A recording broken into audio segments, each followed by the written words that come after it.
Welcome back to our channel physics Mantra by Chauhan sir. कैसे हैं आप सभी? आई होप आप वर्क एनर्जी पावर जो चैप्टर हम लोगों ने कंप्लीट किया था उसको अच्छे से एंजॉय किया होगा। और ये आखिरी लेक्चर हम कह सकते हैं वर्क एनर्जी पावर का है। और आज का लेक्चर सही मायने में जो आपने अभी तक सीखा है, इससे पहले जितने भी आपने चैप्टर पढ़े हैं उन सभी चैप्टर को मिला करके हम यहाँ पर क्वेश्चन बनाएंगे। ठीक है, तो कहीं जाइएगा नहीं, ये बहुत बेहतरीन लेक्चर होने वाला है। जो बच्चे पर्टिकुलर क्वेश्चन पर ज़्यादा फोकस करना चाहते हैं, जिनको बेसिक बातें पता हैं। हालांकि इससे पहले वाले लेक्चर में भी हमने क्या किया था, क्वेश्चन प्लस कॉन्सेप्ट दोनों चीज़ों पर हमने डिस्कस किया था। आज के टाइम पे जो बात होगी केवल और केवल यहाँ पर बात होगी न्यूमेरिकल्स पे।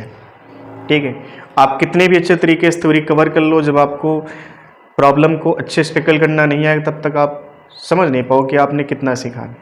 ठीक है, तो चलिए आज हम स्टार्ट करते हैं इस छोटे से प्रॉब्लम से।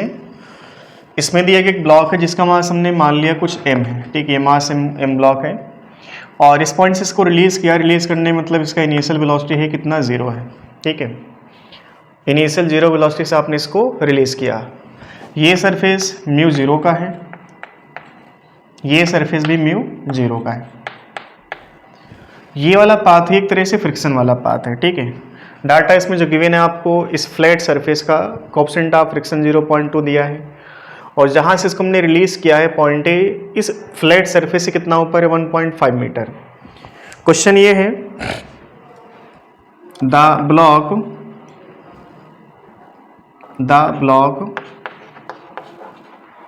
Comes to rest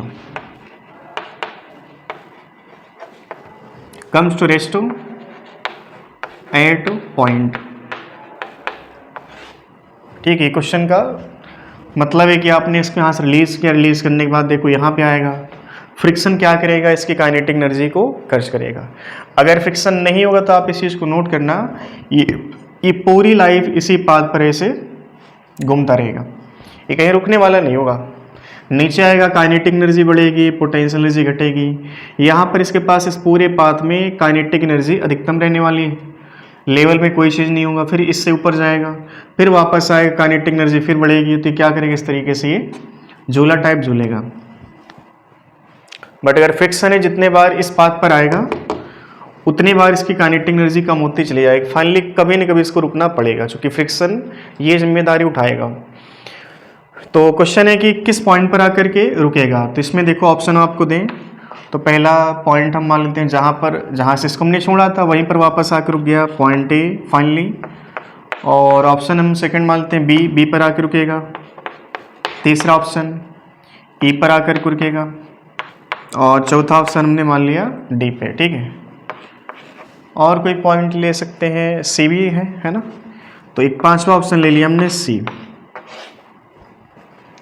screen pause करो, तुम्हारे पास 1 मिनट का टाइम, इसको सॉल्व करके बताओ। इसमें ये भी तुम बता सकते हो कि जो ब्लॉक है इस पाथ को कितने बार ट्रेवल करेगा या इस पाथ पे कितना डिस्टेंस चलेगा ये। ठीक है, इस पाथ में टोटल डिस्टेंस कितना चलेगा। चलो ट्राई करके बताओ जल्दी से। चलिए आंसर मैच करवाइएगा।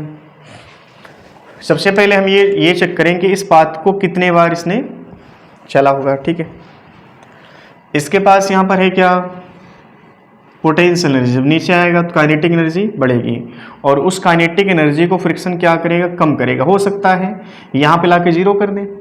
ठीक है, समझना पहली बार।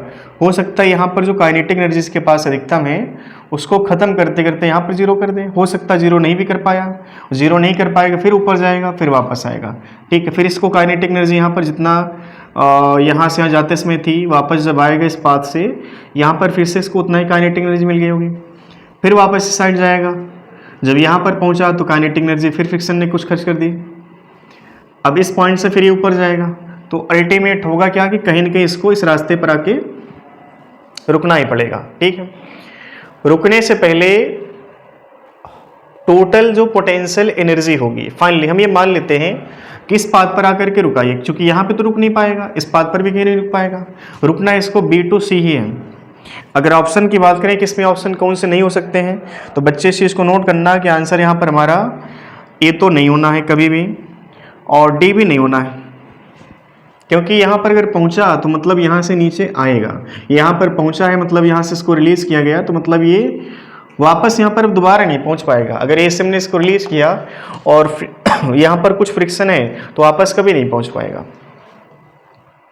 तो अब यहाँ पे ये है कि इसको रुकना है केवल B टू C पाथ में, या तो B पर रुकेगा, E पर, या तो C पर।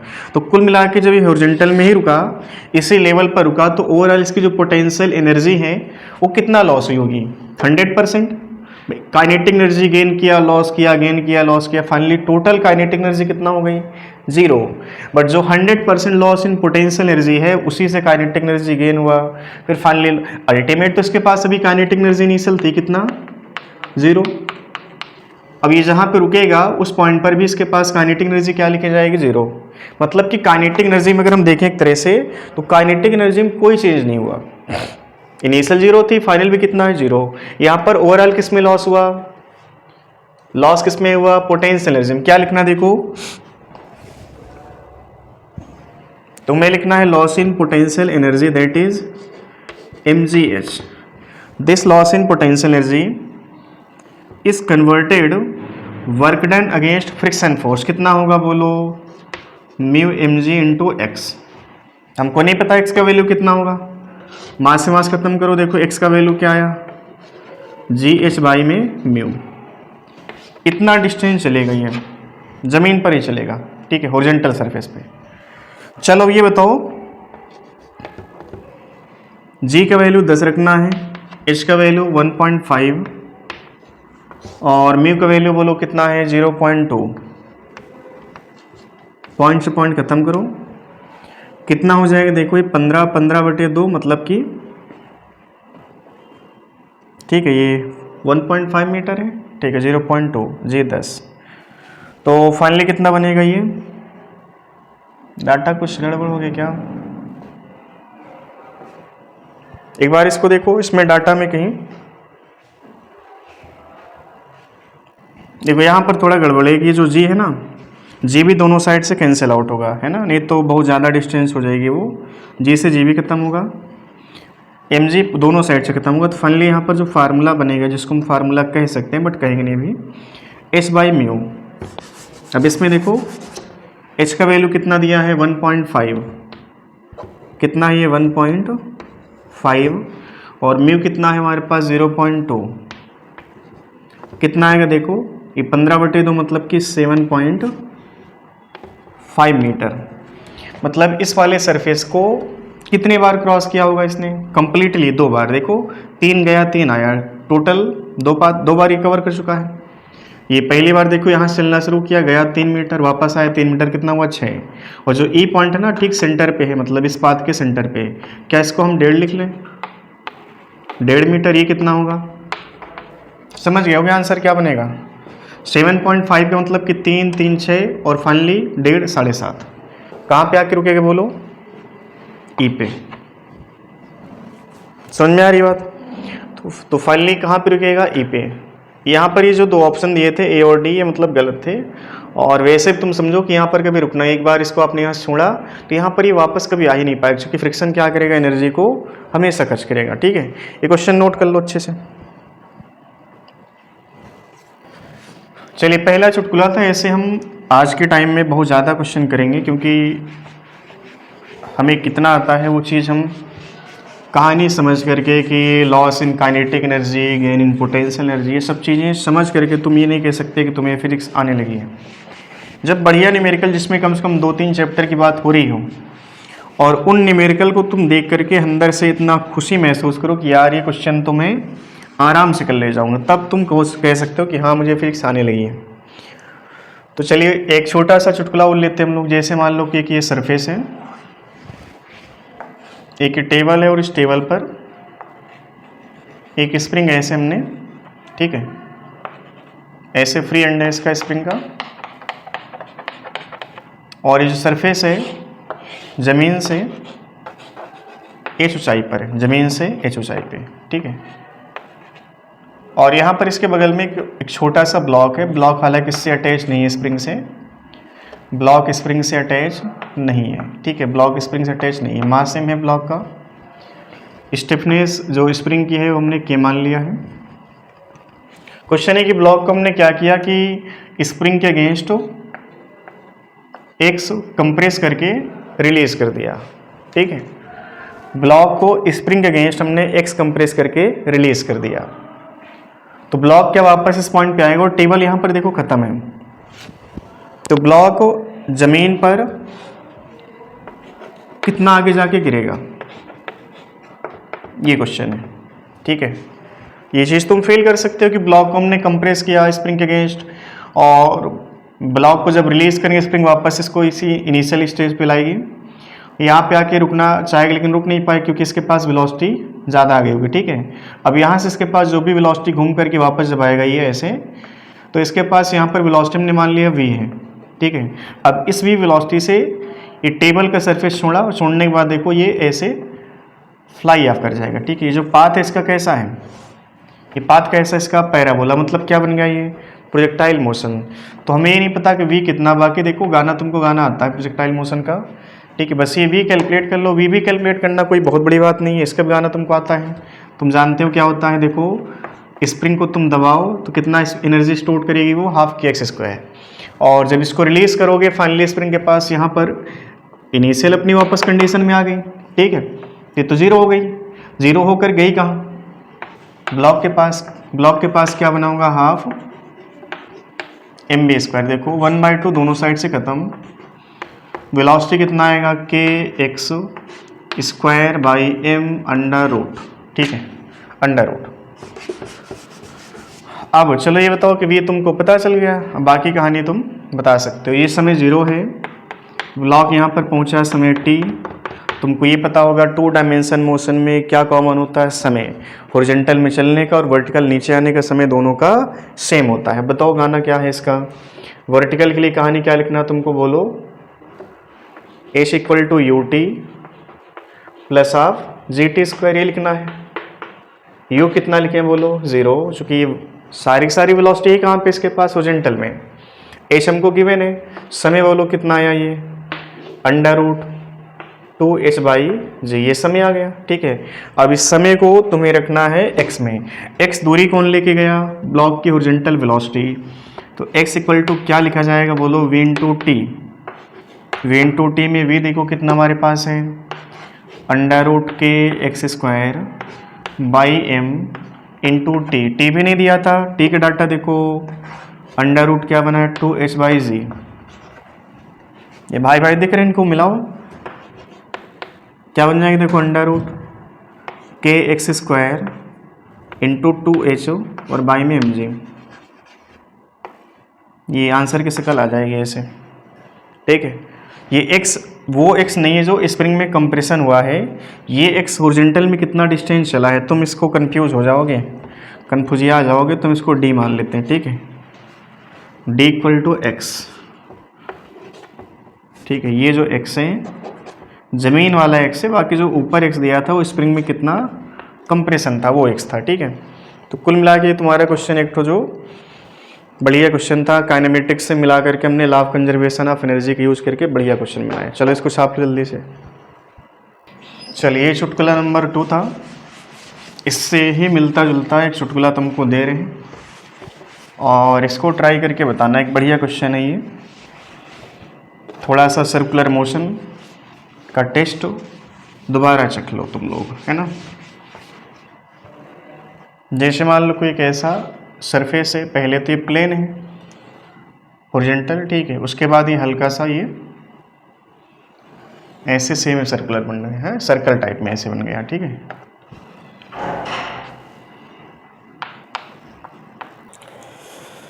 तो ये क्वेश्चन है कि ये वाला सरफेस स्मूथ है और ये हॉरिजॉन्टल है और यहाँ पर ये एक सर्कल है, ठीक है, और यहाँ से एक स्प्रिंग अटैच कर दी गई और ये स्प्रिंग का फ्री एंड है और यहाँ पर एक ब्लॉक रख दिया गया, ठीक है, एक ब्लॉक रख दिया गया।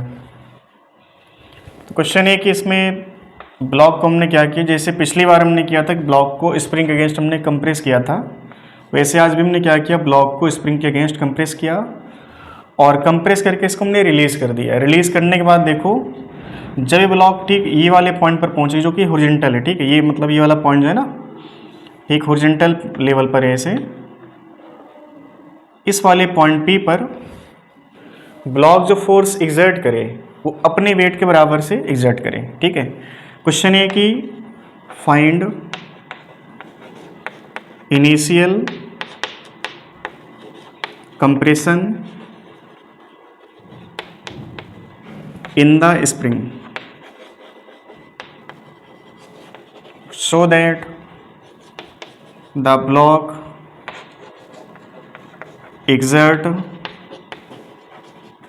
force at point P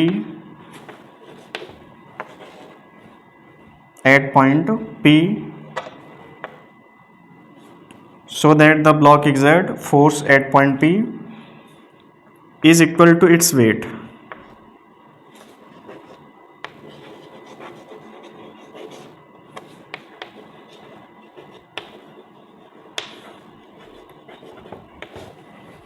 ये क्वेश्चन है कि ब्लॉक को हम स्प्रिंग अगेंस्ट कितना कंप्रेस करें ताकि ब्लॉक जब रिलीज होकर के इस सर्कल में चले तब पी पॉइंट पर अपने वेट के बराबर फोर्स से सरफेस को प्रेस करें। एक बढ़िया क्वेश्चन है, ऐसा क्वेश्चन तुम पहले कर चुके हो, एक बार इसको ट्राई करो और इसका आंसर मैच करवाओ, ठीक है। चलिए क्वेश्चन की लैंग्वेज नोट कर लिया होगा।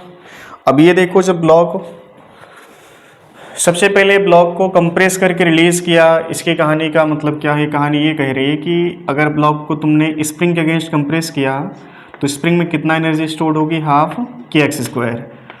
और जैसे ही ब्लॉक को स्प्रिंग वापस उसी स्टेज पे लाएगी जहाँ पर इसको आपने कंप्रेस करना स्टार्ट किया था स्प्रिंग अगेंस्ट, स्प्रिंग में इलॉन्गेशन कितना हो जाएगा, जीरो। कंप्रेशन या इलॉन्गेशन कितना हो जाएगा, जीरो। फाइनली इसकी जो पोटेंशियल एनर्जी स्प्रिंग की किस में कन्वर्ट हो जाएगी, ब्लॉक की काइनेटिक एनर्जी में। तो तुमको लिखना है यहाँ पे हाफ एम वी स्क्वायर, ठीक है, हाफ एम वी स्क्वायर। मास से मास, अच्छा मास नहीं है यहाँ पे, 2 से 2 दोनों साइड खत्म हो जाएगा। अब हमें एक्स फाइंड आउट करना है। सबसे पहले देखो यहाँ से एक रिलेशन स्टेब्लिश करो, के एक्स स्क्वायर बराबर एम वी स्क्वायर। ये पहली कहानी हो गई, ठीक है। अच्छा, दूसरी कहानी का मतलब क्या है कि जब ब्लॉक पी पॉइंट पर पहुँचे तो अपने वेट के बराबर फोर्स से ये पी पॉइंट को प्रेस करे। अच्छा, तुम इस चीज़ को यहाँ पे समझो कि ये सर्कल हो गया और इस सर्कल में जब ब्लॉक ठीक इस वाले पॉइंट पर पहुँचा है, पी पॉइंट है, तो इसके पास रफ्तार देखो कैसे रफ्तार वी होगी, ठीक है, वी रफ्तार ऐसे होगी। ये कहाँ भागना चाहेगा, बाहर की तरफ, चूँकि सेंट्रीफ्यूगल फोर्स इसको बाहर फेंकना चाहेगा। पी पॉइंट है, देखो सेंट्रीफ्यूगल फोर्स कितना लग जाएगा इस पर, देखो M we square by r, ठीक है। और अंदर बन जाएगा नॉर्मल रिएक्शन। ये दोनों अगर आपस में बैलेंस है तो मतलब ब्लॉक नीचे नहीं आएगा, ये ऊपर ही चढ़ जाएगा, ठीक है। तो एक कहानी यहाँ से लिख सकते हो कि जो एन होगा, n is equal to m we square by r. अब तुमको ये पता है कि जो n का वैल्यू है क्वेश्चन में दिया mg बराबर देखो M we square by R. Mass से मास खत्म करो, वी स्क्वायर बराबर क्या बन गया, जी इंटू आर। दूसरी कहानी है, तुमसे x पूछा है तो वी स्क्वायर का डाटा यहाँ पे रख लो। देखो फ्रॉम इक्वेशन, या छोटे बच्चे नहीं हो तुम लोग, वी स्क्वायर का डाटा यहाँ पर फिट करो। देखो क्या बन जाएगा, के एक्स स्क्वायर बराबर एम इंटू जी आर, ये बन जाएगा फाइनली। एक्स का वैल्यू बोलो कितना आएगा, एक्स का वैल्यू आएगा एम जी आर बाई के अंडर रूट। ये इस बार आंसर हो जाएगा हमारा। थोड़ा सर्कुलर मोशन, थोड़ा वर्क एनर्जी पावर मिलाकर बढ़िया क्वेश्चन बन गया, ठीक है। चलो इसको जल्दी से छाप लो। चलिए बच्चों, कुछ क्वेश्चन हम लोग एफिशिएंसी और पावर पर भी कर लेते हैं। अभी हम लोग क्वेश्चन और भी करेंगे, ठीक है। तो चलिए, जैसे एफिशिएंसी पर बेस क्वेश्चन एक करवाएं तुमको। तो जैसे में है कि मान लो कोई एक मोटर पंप है, एक मोटर पंप है जिसकी एफिशिएंसी हमने मान लिया है, कुछ मान लेते हैं फॉर एग्जांपल 40% ऐसा, ठीक है। और ये 10 kg वाटर 10 मीटर ऊपर उठाती है इन 1 सेकेंड। या इसको मान लेते हैं 10 सेकेंड ऐसे, ठीक है, इन 10 सेकेंड। तो तुमसे पूछे कि मोटर पंप की पावर कितनी है, हिंदी में लिख दें मोटर पंप की पावर ये कितनी है। ये तो चुटकुला हो गया भाई। देखो आउटपुट पावर कितना है, पी आउटपुट कितना होगा, mgh बाई में टाइम mgh, चूँकि हम इसको उठा रहे हैं, कितना उठाएं बोलो 10, कितना मास 10, mgh में m10, जी रखें 10 और सब कुछ 10-10 हो गया। और बड़ा अच्छा कॉन्फिडेंस है 10 से डिवाइड भी करना है तुमको। कितना बन गया बोलो, 100 जूल आ गया, सॉरी 100 वाट आ जाएगा ये। अब तुमको पता है एफिशिएंसी बराबर क्या होता है, P output by P input, ठीक है। परसेंटेज की बात करनी है 100 से मल्टीप्लाई कर लो, ठीक है। एफिशिएंसी कितना 40/100 बराबर पी आउटपुट कितना बन रहा 100, पी इनपुट हमसे पूछा है, ठीक है। देखो यहाँ से ये 0 ख़त्म कर लो, कितना हो जाएगा 1000 और बाई में कितना रखें 4, क्या 250 आ जाएगा। ये चुटकुला हो गया, ठीक है। चलिए यहीं पर आपको एक क्वेश्चन और करवा दें। क्वेश्चन ऐसे पूछे जैसे मान लो कोई मोटर है जो किसी पाइप के थ्रू पानी को बाहर फेंक रही है, ठीक। कोई पाइप है इसके थ्रू पानी को बाहर फेंक रही है, ठीक है, ठीक है। ये पानी बाहर इससे v वेलोसिटी से आ रहा और डेंसिटी ऑफ पानी रो दिया है, area of cross section A दिया है, ठीक है। ये क्वेश्चन समझो, चाहे इसको एक नोट समझ लो, कॉन्सेप्ट समझ लो, वैसा कुछ है। तो हमें यहाँ पे निकालना है कि जब लिक्विड बाहर आएगा तो पावर कितना मोटर पंप ने डिलीवर की होगी, ठीक है। अब उसके लिए तुम्हारे पास देखो फार्मूला पावर का होता है फोर्स इनटू वेलोसिटी, ये होता है। इंस्टेंटेनियस पावर की बात करनी है तुमको। अब पावर बराबर फोर्स इनटू वेलोसिटी, फोर्स बराबर क्या होगा mass into change in velocity into velocity, ठीक है। और बाई में क्या होता है टाइम इंटरवल। पावर बोलो, मास बराबर देखो क्या लिखें density into volume into change in velocity, by में टाइम इंटरवल टी मान लो, ठीक है, इनटू वेलोसिटी। अब देखो इनिशियल जो पानी होगा रुका होगा, तो चेंज का मतलब जो पानी बाहर आ रहा है उसकी जो फाइनल वेलोसिटी है that is change in velocity v हो गई, ठीक है।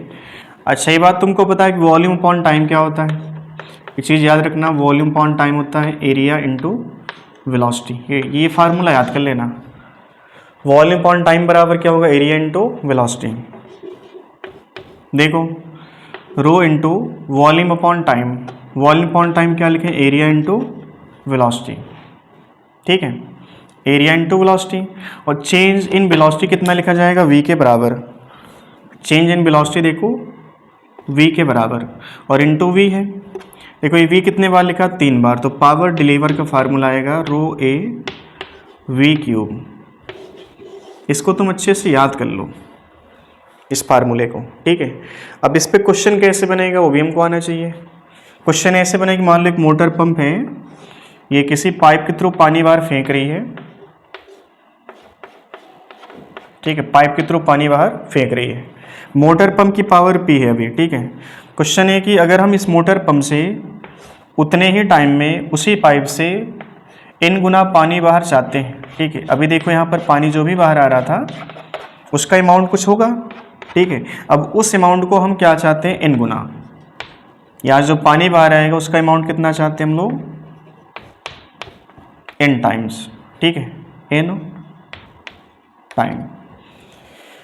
तो अब उसके लिए क्या करना है, देखो या तो मोटर पंप की जो पावर उसको बढ़ाओ, पहला तरीका, या मोटर पंप की पावर नहीं बढ़ानी है तो इसका जो एरिया ऑफ क्रॉस सेक्शन है उसको बढ़ा दो, पानी ज़्यादा बाहर निकल के आएगा, ठीक है। बट ऐसा नहीं कहा गया, क्वेश्चन में कहा गया कि एरिया ऑफ पाइप दोनों केस का सेम है और जो पानी तुम्हारे पास इस पाइप में फ्लो कर रहा है वही पानी यहाँ पर है। अब इस फार्मूले को तुम गौर से देखो, इसमें डेंसिटी, एरिया, ये दोनों कैसे हो गए कांस्टेंट, बचा क्या वेलोसिटी। वेलोसिटी कौन बढ़ाएगा, मोटर पंप। अगर पावर यहाँ पे P है तो यहाँ पर P डैश पावर करनी पड़ेगी, और P डैश कितना करें ताकि जो अमाउंट ऑफ वाटर बाहर निकल के आएगा उसका क्वांटिटी पहले के कंपैरिजन में n गुना हो जाए। तो n गुना कौन करेगा, वेलोसिटी करेगी। तो अगर वेलोसिटी यहाँ पर v है तो यहाँ पर वेलोसिटी कितना होना चाहिए, n इंटू वी होना चाहिए। बताओ p का फार्मूला यहाँ पर क्या लिखोगे, रो ए वी क्यूब, और p डैश का फार्मूला क्या लिखोगे, डेंसिटी, एरिया तो अनचेंज है, बाकी क्या लिखना है, एन वी की पावर 3। p डैश बोलो कितना आएगा, rho A V cube into N की पावर 3। अब देखो ये वाली चीज़ क्या है, ये वाली चीज़ P है, तो पावर हमें कितना बढ़ाना पड़ेगा, बोलो n की पावर 3 टाइम्स।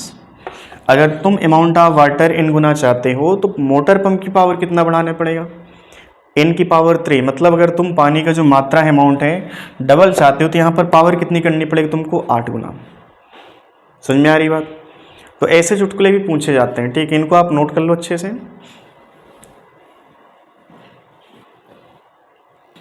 चलिए इसमें थोड़ा सा बिल्कुल चेंज करना, बहुत ज़्यादा नहीं। क्वेश्चन जैसे ये है कि मान लो एक मोटर पंप है और पाइप के थ्रू पानी को बाहर पंप कर रही है, ठीक है।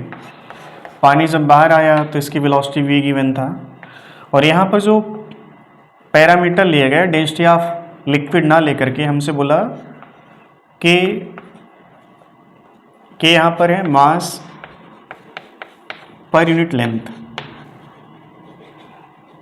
ठीक है, मास पर यूनिट लेंथ ये दिया है, केजी पर मीटर, ऐसे करके इसको के को हम यूनिट वाइज केजी पर मीटर लिख लेते हैं। तो क्वेश्चन है कि जो मोटर पंप ने पानी बाहर फेंका, उस पानी के पास जो काइनेटिक एनर्जी है उसका रेट क्या होगा, ठीक है। रेट ऑफ काइनेटिक एनर्जी क्या होगा, रेट ऑफ काइनेटिक एनर्जी, ये हमसे पूछा है। और पावर जो होती है ना, बेसिकली पावर होती क्या, पावर होती है, इट इज़ द एनर्जी पर यूनिट टाइम। तो जो तुमसे पूछा है ना वो एक तरह से इनडायरेक्टली पावर ही पूछा है, ठीक है। रेट ऑफ काइनेटिक एनर्जी पूछने का मतलब कि काइनेटिक एनर्जी अपॉन टाइम, या एनर्जी अपॉन टाइम भी दिया है ना, तो एनर्जी अपॉन टाइम का मतलब होता है पावर पूछा हमसे। अब बताओ काइनेटिक एनर्जी का फार्मूला तुम पहले जानते हो, काइनेटिक एनर्जी का फार्मूला पहले से जानते हो। अच्छा, तुमको ये पता है काइनेटिक एनर्जी बाय में टाइम, ये हमसे पूछा गया है, ठीक है, ये हमसे पूछा गया है। तो पहले काइनेटिक एनर्जी के बारे में तुम जानते हो क्या होती है, हाफ mv², और बाय में टाइम इंटरवल t, ठीक है। अच्छा देखो ऐसी सकल आंसर की नहीं दी, इन टर्म्स ऑफ k, ये जो k है ना इसको हम लोग कहते हैं मास पर यूनिट लेंथ, इसको लीनियर मास डेंसिटी कह सकते हैं, बट अभी कहेंगे नहीं इसको हम लोग, ठीक है। इसका मतलब कि यूनिट लेंथ में कितना वाटर आगे खिसक रहा, उसका मतलब होता है मास पर यूनिट लेंथ, ठीक है। अच्छा इसको तुम चेंज करो, मास बराबर क्या लिखोगे, डेंसिटी ऑफ वाटर हमने मान लिया रो है, area of cross section A है, ठीक है। तो मास बराबर देखो क्या लिखोगे, density into volume into velocity square upon time. और तुम ये फिर से जानते हो वेलोसिटी अपॉन टाइम क्या होता है, यहाँ से देखो एरिया, वॉल्यूम अपॉन टाइम क्या होता है, एरिया इंटू वेलोसिटी। तो काइनेटिक एनर्जी पर unit time this will be equal to half rho volume upon time area into velocity मतलब वेलोसिटी पावर 3, ठीक है। अच्छा देखो ऐसे भी शक्ल नहीं दिख रही हमको, तो तुम ये बताओ कि डेंसिटी इंटू एरिया ये क्या चीज़ है, मास बराबर देखो क्या होता है, डेंसिटी इंटू वॉल्यूम होता है क्या, ठीक है। मास बराबर डेंसिटी इंटू, और वॉल्यूम बराबर क्या ले सकते हो, एरिया इंटू लेंथ, m/l बराबर रो इंटू ए बना, क्या रो इंटू ए क्या है, मास बाय लेंथ है। और एक क्वेश्चन में किसके बराबर दिया, के बराबर। वैसे चीज़ यहाँ पर बढ़ा दो, क्या बने, kinetic energy upon time half rho into एक जगह पर क्या रखना देखो के, तो k इंटू वी की पावर 3, ये आंसर हो जाएगा हमारा। छोटा सा चुटकुला था, बस देखो ये जो चीज़ है ना वॉल्यूम अपॉन टाइम बराबर एरिया इंटू वेलोसिटी, इसका यूज यहाँ पर करना था, ठीक है। चलो इसको नोट कर लो जल्दी से। चलिए एक बढ़िया क्वेश्चन है ये, और इसमें फिगर हमने बना दिया है, लैंग्वेज यहाँ पर काफ़ी बड़ी इसकी बन रही थी, तो तुमने इसका फिगर बना दिया है। फिगर में ये डाटा गिवन है कि हमने ब्लॉक को इस लेवल से कितना ऊपर रखा है 2r। ये r क्या रेडियस, ये जो सर्कल बन रहा इसकी रेडियस है। यहाँ से हमने इसको u बराबर 0 से रिलीज किया। तो क्वेश्चन है कि c से अधिकतम कितना ऊपर जा सकता है। क्वेश्चन है कि ब्लॉक पॉइंट C से मैक्सिमम कितनी ऊंचाई तक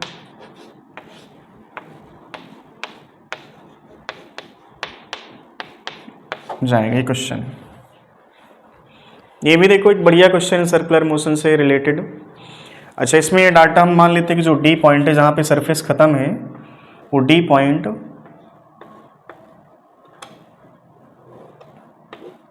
पॉइंट हमारा इस वाली लाइन से 45 डिग्री पर है। ठीक है, ऐसे 45 डिग्री पर है। चलो अब ये बताओ कि सबसे पहले हमें क्या करना है कि ब्लॉक इस पॉइंट से जब ये ऊपर जाना शुरू करेगा तब इसके पास इस पॉइंट पर वेलोसिटी कितना है। ठीक है, ये वेलोसिटी है कितना, ये एक तरीका है तुम्हारे पास। अब ऐसा कर सकते हैं क्या कि फाइनली देखो इनिशियल 0 है और अधिकतम ऊंचाई जाने का मतलब कि फाइनल काइनेटिक एनर्जी क्या रखना तुमको 0। ठीक है, तो तुम ये कह सकते हो कि इसके पास इनिशियल अभी 0 है और काइनेटिक एनर्जी फाइनली कितना रखना आपको 0। तो वर्टिकल कितना राइज होगा, ये आया था 0 से गया पहुंचा 0 पर। ठीक है, तो लॉस इन पोटेंशियल एनर्जी बराबर gain in kinetic energy, but यहाँ पर काइनेटिक एनर्जी में कोई गेन हुआ ही नहीं। ठीक है, बट कुछ न, अच्छा ये अगर ऐसा फिगर होता कि हमने ऐसे और ऐसे फिगर बनाया होता, ठीक, ये सेम ये सर्कल ना होता तो फाइनली देखो जहाँ से आपने इसको छोड़ा था वहीं पर ही वापस पहुँचता। तो ऐसी कहानी नहीं बन पा रही। सबसे पहले हम चेक करते हैं कि सी पॉइंट पर इसके पास वेलोसिटी कितना है। सी की वेलोसिटी देखो निकालो, law of conservation of energy से टोटल नीचे कितना आ गया देखो। इस वाले पॉइंट पर इसके पास पोटेंशियल एनर्जी कितना होगी वर्टिकल में, mg इंटू 2r यहाँ पे, और यहाँ पे r कितना हो गया 3r। mgh में जो होता है ना, क्या होता है वर्टिकल हाइट बराबर किसके लिखना बोलो, हाफ m v स्क्वायर के मास से मास खत्म कर लो। v स्क्वायर बराबर क्या बन गया बोलो 6g इंटू r, या v बराबर देखो भाई साहब बहुत बढ़िया क्वेश्चन बन गया √6gr। काफ़ी बेहतरीन क्वेश्चन बन गया। बेहतरीन इसलिए कहेंगे कि अगर ये वेलोसिटी लेस देन √5gr होती मतलब कि ब्लॉक यहीं पर कहीं पहुंचता, इससे ऊपर नहीं जा पाता। अभी क्वेश्चन बहुत ही ऊपर लेवल का बन गया। √6gr आने का मतलब पता है तुमको, माइंड में एक बात जानी चाहिए कि बॉडी अगर एक vertical circular path just complete करना चाहती है तो लोएस्ट पॉइंट का वेलोसिटी √5gr के बराबर होनी चाहिए, और अगर उससे कम है तो बॉडी कभी टॉप पर पहुंचेगी नहीं, उससे पहले सरफेस छोड़ देगी। बट ये है क्या √6gr। इस √6gr का मतलब ये है कि ब्लॉक यहाँ पर पहुंच जाएगा। जब ब्लॉक यहाँ पर पहुंचेगा तब इसके पास जो वेलोसिटी होगी वो टेंजेंशियल ऐसे होगी। ठीक है, टेंजेंशियल ऐसे होगी। और ये ब्लॉक देखो, अब इस ब्लॉक का जो पाथ होगा देखना, इस पॉइंट से ये ब्लॉक पहले, चलो यहाँ की वेलोसिटी हम मान लेते हैं v डैश। इस v डैश को कैलकुलेट करो। अब क्या करना है देखो, यहाँ पर इसके पास √6gr है, यहाँ पर v डैश है। क्या करना, loss in kinetic energy that is half m v square minus half m v dash square बराबर गेन इन पोटेंशियल एनर्जी। तो पोटेंशियल एनर्जी का जो गेन होगा वो वर्टिकल कितना ब्लॉक ऊपर गया है उस पर डिपेंड करेगा। देखो ये r है, सामने की हाइट क्या बन जाएगी r sin 45। बायोलॉजी वाले बच्चे यहाँ पर बहुत केयर करेंगे अच्छे से। देखो r sin 45 क्या बन जाएगा, ये r बाई √2। तो वर्टिकल टोटल कितना देखो ऊपर गया इस वाले पॉइंट तक, r plus r by √2 that is r common ले लो, देखो mg इंटू r 1 + 1 बाई √2। ठीक है, मास से मास पहले हम लोग खत्म कर लेते हैं। देखो ये क्या बन जाएगा, देखो यहाँ से v स्क्वायर फाइंड आउट करना है तुमको, v dash square find out करना है, तो v square minus v dash square बराबर क्या बन जाएगा 2GR, क्या बन जाएगा √2 + 1/√2। ठीक है, ये कैलकुलेशन इस साइड का हमने कर लिया। अब वी स्क्वायर देखो कितना है, अंडर रूट वी स्क्वायर पूरा पूरा 6GR, इसको रख लो यहाँ पे 6GR minus v dash square. सारा कुछ सही कर रहे हैं हम लोग, लॉस का मतलब इनिशियल माइनस फाइनल। ठीक है, सही है। राइट हैंड साइड देखो 2GR बाई √2 √2 + 1।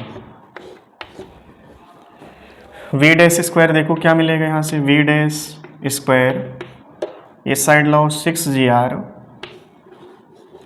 माइनस, अच्छा इसमें थोड़ा कलाकारी कर सकते थे हम लोग, √2 से ऊपर नीचे मल्टीप्लाई करते हैं तो ये √2 2 हो जाता, √2 × √2 2 हो जाता, 2 से 2 ऊपर नीचे खत्म, तो क्या ऊपर √2GR बनता, √2GR ब्रैकेट में √2 + 1।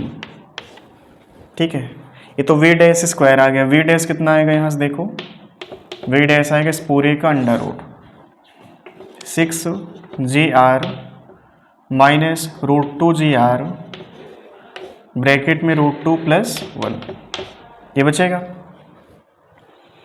अब यहाँ तक तो बात आपने की है किससे, law of conservation of energy से। ठीक है, अच्छा यहाँ पर ये सर्कल के भीतर चला, बट हमें यहाँ पर वेलोसिटी फाइंड आउट करना था, तो हमने यहाँ वेलोसिटी फाइंड आउट कर ली। यहाँ वेलोसिटी फाइंड आउट करने के लिए हमने law of conservation of energy use किया। अब यहाँ से जो ब्लॉक है ना, ये ऐसे देखना, ये कितना एंगल है देखो 45 डिग्री। ठीक है, ये 45, तो ये कितना हो जाएगा 45, ये कितना हो जाएगा 45, है ना, टोटल 90। ये भी कितना होगा 45। ये जो ब्लॉक है ना, ये फ्लाई ऑफ करेगा ऐसे। ठीक है, इसका जो मूवमेंट होगा, मोशन होगा, वो मोशन कुछ ऐसा होगा, प्रोजेक्टाइल मोशन। ठीक है, तो प्रोजेक्टाइल मोशन में देखो ये वाली हाइट तुम अलग कैलकुलेट करो, इसको तुम अलग कैलकुलेट करो। अगर ये कैलकुलेट कर लिया तो खेल खत्म। यही तो हमें नहीं पता है, बाकी देखो ये पता है तुमको R sin 45 + R, ये तुमको पहले से पता है। वैसे H ही तो कैलकुलेट करना था तुमको। अब देखो H कैसे कैलकुलेट करोगे, H मैक्स के बराबर आएगा, और H मैक्स का फार्मूला क्या होता है, याद करो, प्रोजेक्टाइल मोशन ये होता है U² sin² थीटा और बाई में 2G, ये फार्मूला होता है। तो डाटा हम लोग रख लेते हैं इसमें, देखो H मैक्स का फार्मूला। अब बात अलग, इसमें तुम्हें U² की जगह पर रखना है वी डैश स्क्वायर, और ये एंगल जो बन जाएगा, एंगल कितना बन जाएगा 45, तो we dash square sin² 45 sin² 45 by में 2G। ठीक है, एच मैक्स ही कैलकुलेट करना सबसे बड़ा चैलेंज है। बताओ एच मैक्स कितना आएगा, वी डैश स्क्वायर यहाँ से रख लो। ठीक है, कितना आएगा 6GR माइनस √2GR और ब्रैकेट में √2 + 1। ये तो हमारा वी डैश स्क्वायर है। sin² 45, sin 45 का मान 1/√2 होगा, उसका स्क्वायर मतलब कि 1/2 हो जाएगा ये। ठीक है, और 1/2 × 2 4 हो जाएगा, 4 × G मतलब कि ये 4G बन जाएगा। ठीक है, 4G अब क्या 5G चल रहा है आज के टाइम में ना, जैसे जी खत्म कर लो, जैसे जी खत्म करो, तो H मैक्स का जो आंसर आएगा, H मैक्स यहाँ पे लिख रहे हैं हम लोग, देखो जैसे जी खत्म करो, यहाँ पर क्या बनेगा 6R, और ये √2 अंदर भेजते तुम तो √2 2 बन जाता ना, √2 2 बनेगा, और 2 - 1 हो जाएगा, 2 - √2, तो 6 में से जो है R हम कॉमन ले लें, अंदर बचेगा 6 माइनस √2, देखो बायोलॉजी वाले √2 और √2 2 हो जाएगा ये, और माइनस का √2, ये एक ब्रैकेट में होगा।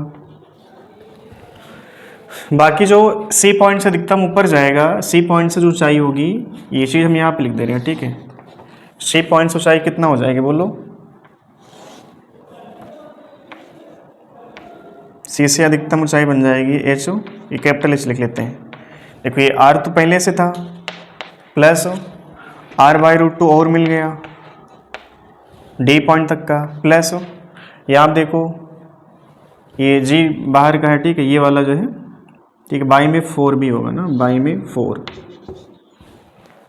प्लस r/4 और अंदर क्या बचेगा 6। समझ गए ना, बाकी जो भी कैलकुलेशन है तुम कर लेना। अब 6 माइनस 2 माइनस √2, ठीक है। तो ये मतलब फाइनली तुम्हारा आंसर बनेगा, और ये आंसर इतना प्यारा बन रहा है कि इसको तुम देख के डर सकते हो, बट डरना नहीं, तुम्हें बस लॉजिक पता होना चाहिए। इसमें देखो कितने चैप्टर आ गए, 3 चैप्टर की बात हो गई। एक तो वर्क एनर्जी पावर की बात हमने की, law of conservation of energy, दूसरा इसमें क्या आया, सर्कुलर मोशन भी आ गया शायद, है ना, सर्कुलर मोशन भी आ गया। और उसके बाद यहाँ पर बात आ गई प्रोजेक्टाइल मोशन की। तो ये जो क्वेश्चन था एक तरह से JEE लेवल का था, ठीक है। इसको आप अच्छे से देख लो और थोड़ा सा इस पर प्रॉपर तरीके से आप दोबारा एनालाइज करना कि यहाँ पे जो √6 जा रहा था इसका मतलब क्या है, ठीक है। तो हमने तुमको पहले बता दिया कि √6 का मतलब कि this velocity is greater than minimum velocity to particle complete just vertical circular path.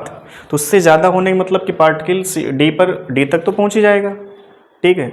अब अगर √5 आता तब भी हम कहते हैं कि D से आगे निकल सकता है, ठीक है। अब उससे कम होती वेलोसिटी तब थोड़ा सा कॉम्प्लिकेट और बन सकता था कि उससे कम है तो यहाँ तक पहुँचा कि यहाँ तक पहुँचा, कहाँ तक पहुँचा, ठीक है। फिर ये प्रोजेक्टाइल मोशन की बात नहीं हो पाती। चलो यहाँ तक इसको छाप लो जल्दी से। चलिए एक चुटकुला है, और इस चुटकुले में दिया कि पोटेंशियल एनर्जी पार्टिकल की वेरी कर रही है x और y दोनों में, ठीक है। और यहाँ पर variation along x axis α(x²) along y axis that is α(y²). और पार्टिकल मूव करना शुरू किया है पॉइंट 3,3 से, ठीक है, 3,3 से ये चलना शुरू किया है, और हमें पार्टिकल की काइनेटिक एनर्जी 1,1 पर बताना है। अब ये बढ़िया क्वेश्चन है। क्वेश्चन का जो स्टेटमेंट था, लैंग्वेज थी, काफ़ी बड़ी थी, हमने इसको छोटी की है। और ये आप भी कर सकते हैं, क्वेश्चन में ये सारी बातें मतलब कुछ अनावश्यक भी लिखी जाती हैं। तो अब इसमें देखिए 3,3 से हमें इसको 1,1 पे ले जाना है, और यहाँ पर देखो पोटेंशियल एनर्जी x में वेरी कर रही है y में, मतलब कि x और y दोनों में क्या लग रहा होगा, फोर्स। ये बात हमने तुमको कल बताया था, कल ने पिछले लेक्चर में, कि अगर पोटेंशियल एनर्जी वेरी की मतलब वहाँ पर क्या लग रहा होगा, फोर्स। क्योंकि फोर्स और पोटेंशियल एनर्जी का रिलेशन क्या होता है, माइनस का du/dx या du/dr बराबर f, ठीक है। तो f है मतलब कि यहाँ पर x और y में पोटेंशियल एनर्जी चेंज हो रही है। तो सबसे पहले तुम f निकालो, f ये सॉल्यूशन है, ठीक है। f का कैलकुलेशन करते हैं हम लोग, f का फंक्शन कैसा है। अगर कांस्टेंट है तो चीज़ें बिल्कुल आसान हो जाएंगी, वेरिएबल है तो फिर दिक्कत हो सकती है, थोड़ा सा इंटीग्रेशन टाइप बात आएगी। तो f बराबर क्या लिखें बोलो, माइनस का du/, अगर इसको हमने fx लिखा तो यहाँ पर du/dx होगा, ठीक है, माइनस का अब dx। इस पूरे फंक्शन को तुम्हें डिफ्रेंशिएट करना है। जब इसको डिफ्रेंशिएट करोगे y कैसा होगा, कांस्टेंट, α(x²) में x² को डिफ्रेंशिएट करने पर लिख लेते हैं पूरा α(x²) y²। अब इसमें देखो y हमने क्या माना था पहले, कांस्टेंट। जब y कांस्टेंट होगा तो x² का 2x हो जाएगा, तो क्या माइनस का 2 α(x) ये बन जाएगा, बोलो, माइनस का 2 α(x). ऐसे φ निकालो, φ निकालोगे माइनस du/dy, और इसमें जो है तुम्हें अब y को इंटीग्रेट और डिफरेंशिएट करना है, x कांस्टेंट, और x कांस्टेंट होगा तो 0 हो जाएगा। अब डायरेक्ट हम लिख रहे हैं इस चीज़ को, देखना, इस वाले को दोबारा डिफरेंशिएट करोगे, इससे पहले तुमने y कांस्टेंट माना, अब क्या मानोगे, x, तो क्या बन जाएगा 2α(y), ठीक है। अच्छा देखो, अगर फोर्स का फंक्शन देखें तो हमारे पास इन वेक्टर फॉर्म ये बन जाएगा 2α(x) minus i cap plus 2α(y) minus का j कैप। ये फोर्स कैसा है, कांस्टेंट है कि वेरिएबल है, देखो इसको कैसा है, वेरिएबल है। और अगर फोर्स वेरिएबल तो क्या करना पड़ेगा तुमको, वर्क कैलकुलेट करने के लिए इंटीग्रेशन, W बराबर देखो क्या लिखोगे, ये फार्मूला तुम्हारे पास f × dx integration fx plus f i d y integration.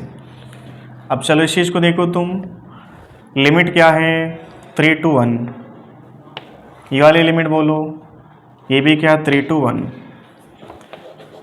F x का वैल्यू बोलो वहाँ से कितना बन रहा है, देखो एफ एक्स का वैल्यू कितना माइनस का 2 alpha x, minus 2 alpha x d x plus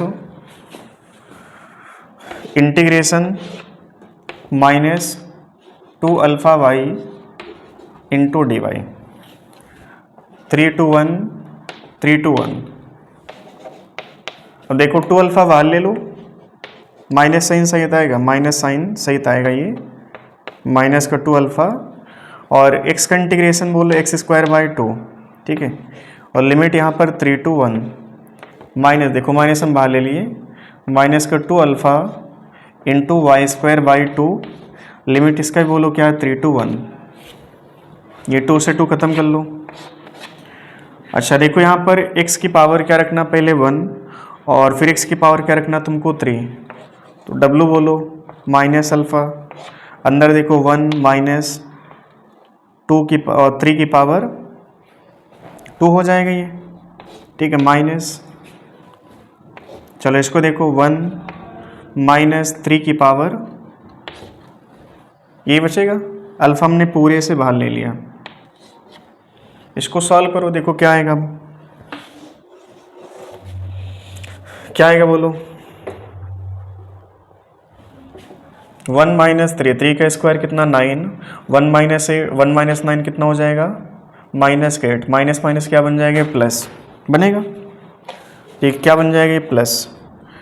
और यहाँ पे देखो 1 माइनस, ये भी क्या बन जाएगा देखो माइनस के 8, माइनस माइनस क्या बन जाएगा प्लस, समझ में आ रही बात। तो प्लस का 8 और ये प्लस का 8 16 हो जाएगा। तो W कितना आएगा देखो, यहाँ से यहाँ पर हम कर रहे हैं इस चीज़ को, W आएगा प्लस का 16 इंटू अल्फ़ा, ये बनेगा। ये वर्क तुमने कैलकुलेट कर लिया। अब तुमको पता है कि कार्य ऊर्जा प्रमेय भी जैसा कुछ होता है, every work is convert into energy, और एनर्जी यहाँ पर किस में चेंज किया है, काइनेटिक एनर्जी में। तो यहाँ पे साफ साफ बोलेगा कि पार्टिकल की काइनेटिक एनर्जी तुम्हें चेंज करनी है, मतलब कि बॉडी एक ही लेवल पर आगे बढ़ रही है, पोटेंशियल एनर्जी में कोई चेंज नहीं है। तो work is convert into energy, और एनर्जी यहाँ पर कौन सा, काइनेटिक एनर्जी। देखो W कितना हमारे पास 16 इंटू अल्फ़ा, और final kinetic energy minus initial kinetic energy, और इनिशियल कितना लिखा जाएगा 0, चूँकि यहाँ पर साफ साफ बोला है कि पार्टिकल 3,3 से 1,1 पे जा रहा, ठीक है। चलो अब बताओ फाइनल काइनेटिक एनर्जी 1,1 पे कितना हो जाएगा, ये होगा 16 अल्फ़ा, ये आंसर हो जाएगा हमारा। एक बढ़िया क्वेश्चन था, इसमें देखो 3 बातें आ गई, एक तो वेरिएबल फोर्स का वर्क डन कैलकुलेट करना हो, और पोटेंशियल एनर्जी फोर्स कैसे कैलकुलेट करते हैं वो लगा दिया हमने, और इसी क्वेश्चन में हमने क्या अप्लाई किया, कार्य ऊर्जा प्रमेय, ठीक है, थ्योरम ऑफ वर्क एनर्जी है ना, उसको भी यहाँ पर अप्लाई कर लिया। ऐसे बहुत सारे क्वेश्चन हम लोग कर सकते हैं, ठीक है। तो अभी क्वेश्चन की कोई बाउंडेशन, कोई लिमिटेशन नहीं कह सकते हैं कि ये क्वेश्चन में कितने कॉन्सेप्ट, कितने चैप्टर की बात की जा सकती है। और सही मायने में जो बच्चा जेईई लेवल की तैयारी करने बैठा है, उसको इस तरह के न्यूमेरिकल को करते समय उसके माइंड में एक बढ़िया अच्छा सा मतलब इन्वायरमेंट डेवलप हो जाए कि यार ये क्वेश्चन तो मेरे लेवल का ही है। और लगभग सभी क्वेश्चन में ये बात तुम रिपीट करो कि ये क्वेश्चन मेरे लेवल का है। और आई होप आपने जो लेक्चर हमने कंप्लीट किए हैं वर्क एनर्जी पावर को, उनको आप अच्छे से एंजॉय करो। उसके बाद इन न्यूमेरिकल को भी एक बार अच्छे से रीड करना, अच्छे से समझना, और फिर नए नए क्वेश्चन पर भी प्रैक्टिस करना तुम, ठीक है। चलिए आज के लेक्चर को हम लोग यहीं तक रखते हैं। Thank you. चलिए ये 2 क्वेश्चन है, बेसिक से क्वेश्चन है इसमें, है ना। साथ में हमने फिगर बना लिया, दोनों का लगभग कॉन्सेप्ट एक जैसा है, तो साइड बाय साइड हमने फिगर बना लिया है। इसमें एक ब्लॉक है जो कि एम मास का, ये वेज कैसा फिक्स है, वेज अपनी जगह पर स्थिर है, ठीक है। और ब्लॉक को हमने स्टॉप वाले पॉइंट से रिलीज किया, बॉटम पर पहुंचना है इसको, ठीक है। ब्लॉक क्वेश्चन में ऐसा मान ली बॉटम तक पहुंच रहा, ठीक है। ब्लॉक यहाँ पर मान लो कभी कुछ टाइम बाद पहुंचेगा। जब ब्लॉक बॉटम पर पहुंचा तब इसकी वेलोसिटी कितना, क्वेश्चन ये है इसमें, ब्लॉक जब बॉटम पर पहुंचेगा तब वेलोसिटी कितना होगी, ठीक है। बेसिक सा न्यूमेरिकल ये। और इससे मिलता जुलता ये भी क्वेश्चन, इस पर हम चर्चा भी करेंगे, या तो हम साथ में इसको बता दें कि क्वेश्चन है क्या। इसमें देखो m2 मोर देन m1 है, और इतना पार्ट अगर स्प्रिंग हटा दिया जाए तो ये वाला जो फिगर है ऊपर का, ये तुमने न्यूटन लॉ ऑफ मोशन देखा होगा। तो m2 मोर देन m1 मतलब कि m2 क्या होगा, नीचे जाना चाहेगा और m1 ऊपर जाना चाहेगा। ठीक है, तो क्वेश्चन ये है कि इसमें जो स्प्रिंग है, इनको रिलीज किया गया m2 को, स्प्रिंग में कितना कंप्रेशन होगा, maximum compression in the spring, maximum compression in the spring, ये क्वेश्चन है। ठीक है, दोनों क्वेश्चन आप ट्राई करो स्क्रीन पॉज करके। ठीक है, ये तुम न्यूटन लॉ ऑफ मोशन में जानते हो पहले से कि अगर ये स्प्रिंग नहीं होगी तो फाइनली जो ब्लॉक m2 इसका वेट इसको नीचे खींचेगा, और m1 जो ऊपर जाएगा तो फाइनली यहाँ पर नेट एक्सलेशन क्या बनेगा, m2g minus m1g by m1 plus m2। ये बेसिक सी बात हम लोग पहले से जानते हैं। ठीक है, तो इस क्वेश्चन का जो कहानी है वो हमने बता दिया कि इसमें कितना अधिकतम कंप्रेशन आएगा। और इस वाले क्वेश्चन में एक ब्लॉक को इनिशियल 0 रफ्तार से हमने यहाँ रिलीज किया, टॉप से पॉइंट ए इसको माना जाए और बॉटम को हमने पॉइंट बी मान लिया। ठीक है, चलो स्क्रीन पॉज करके आप इसको एक बार ट्राई करो। चलिए ट्राई कर लिया होगा आपने। अब देखते हैं ये जो ब्लॉक है इस सरफेस के पैरेलल। अच्छा, इसमें देखो इस दो केस हो सकते हैं, हालांकि हम एक साथ दोनों डिस्कस कर लेते हैं कि यहाँ पर कोएफिशिएंट ऑफ फ्रिक्शन म्यू दिया है। स्मूथ होगा, बहुत आसान क्वेश्चन हो जाएगा। रफ सरफेस है, थोड़ा सा कहानी गंभीर हो जाएगी। अच्छा देखो, ये ब्लॉक जब नीचे जाएगा तो इसकी पोटेंशियल एनर्जी घटेगी, तो लॉस इन पोटेंशियल एनर्जी कितना होगा, mgh, क्योंकि वर्टिकल में कितना नीचे आएगा, h। ठीक है, ये डाटा हमको गिवन था। h का मतलब टॉप और बॉटम के बीच की वर्टिकल हाइट, ये हमको क्वेश्चन गिवन है। बराबर gain in kinetic energy. Kinetic energy जब ये ब्लॉक नीचे जा रहा है तो इसकी वेलोसिटी बढ़ेगी, लेकिन 100% loss in potential energy kinetic energy में कन्वर्ट नहीं हो पाएगी। उसमें दो चीज़ें और शामिल होंगी, एक तो वर्क डन अगेंस्ट फ्रिक्शन, दूसरा energy stored in the spring. दो चीज़ें और आएंगी यहाँ पे। तो गेन यहाँ पर देखो, एक तो हाफ mv² लिखा जाएगा, प्लस स्प्रिंग में जो एनर्जी स्टोर्ड होगी वो कितना होगी, बोलो हाफ kx², ये बनेगा। दूसरा work done against friction, friction के द्वारा कितना वर्क करना होगा। ठीक है, अच्छा ये जो लेंथ है इस सरफेस के हमने मान लिया l है, ये ब्लॉक सरफेस के पैरेलल कितना जाएगा, l जाएगा। ठीक है, और प्लस क्या लिखे, म्यू mg, ये तो फ्रिक्शन फोर्स हो गया। अच्छा, फ्रिक्शन फोर्स इस सरफेस के लिए कितना होगा, mu mg cos theta into l। ये लाइन तुमको लिखना आना चाहिए, अगर ये लाइन लिख लिया मतलब कि तुम्हें चीज़ें आती समझ में। केवल लॉस किस में है, पोटेंशियल एनर्जी, गेन किस में है, काइनेटिक एनर्जी गेन किस में है, energy stored in the spring. बाकी ये खर्चा है, क्योंकि ये क्या है, रास्ते में फ्रिक्शन क्या करेगा, एनर्जी को खर्च करेगा। ठीक है, अच्छा देखो इसमें एक्स हमको दिया नहीं, तो एक्स यहाँ पर फाइंड आउट कर लो। ठीक है, जो एक्स होगा वो एल के बराबर होगा। ठीक है, क्योंकि स्प्रिंग में उतना ही लॉन्गेशन होगा जितना ब्लॉक नीचे जाएगा। ठीक है, तो L equal to x, L हमको नहीं दिया या एक्स हमको नहीं दिया, तो हम एच और एक्स का रिलेशन बना सकते हैं। चलो ये बताओ कि L और H का रिलेशन क्या होगा, साइन थीटा होगा। साइन थीटा बराबर क्या लिखें, बोलो, परपेंडिकुलर H और बाई में हाइपोटेनियस कितना है L, या इसको x लिख लो। तो L इक्वल टू क्या लिखे, बोलो, H बाई साइन थीटा, और ये x होगा। चलो डाटा रखा जाए, mgh half mv² plus half kx², x का वैल्यू यहाँ से रखो, देखो क्या बन जाएगा, h² बाई और sine square theta plus mu mg cos theta into L. L की जगह पर क्या रखना, बोलो, h बाई साइन थीटा। अब इसमें गुणा भाग करना है, कैलकुलेशन करना, बाकी कुछ बचा थोड़ी ना है।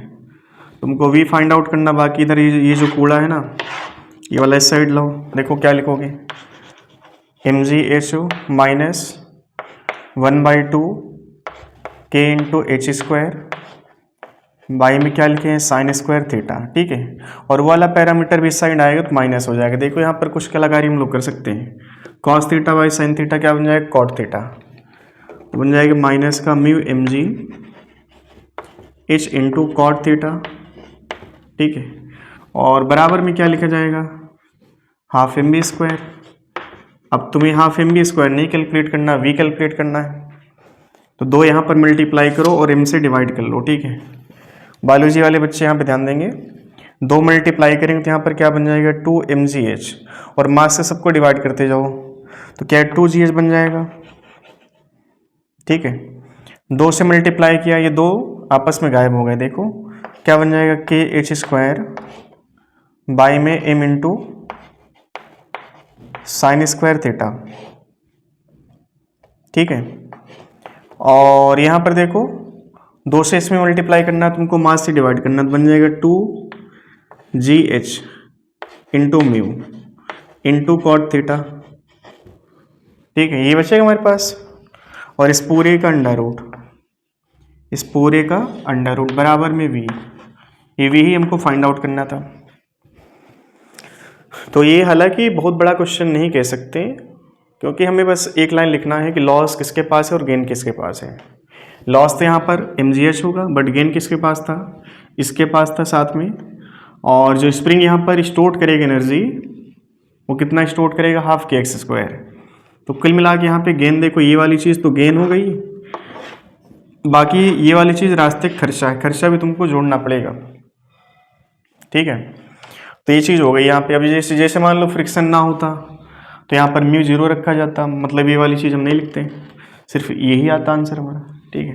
तो क्वेश्चन अगर नीट लेवल पे आएगा तो नीट लेवल पर फ्रिक्शन गायब कर देगा, फ्रिक्शन गायब किया तो तुम्हारे पास केवल ये स्टेप बचेगा, और इतना क्वेश्चन पूछा जा सकता है, ठीक है। आईआईटी और नीट में इतना अंतर होता है कि इसमें से कुछ स्टेप गायब करना है आपको, गायब करने के लिए फ्रिक्शन गायब कर दो, ये जो ये वाली कैलकुलेशन ये नहीं आएगी, ठीक है, उसको हम नीट लेवल कहते हैं, ठीक है।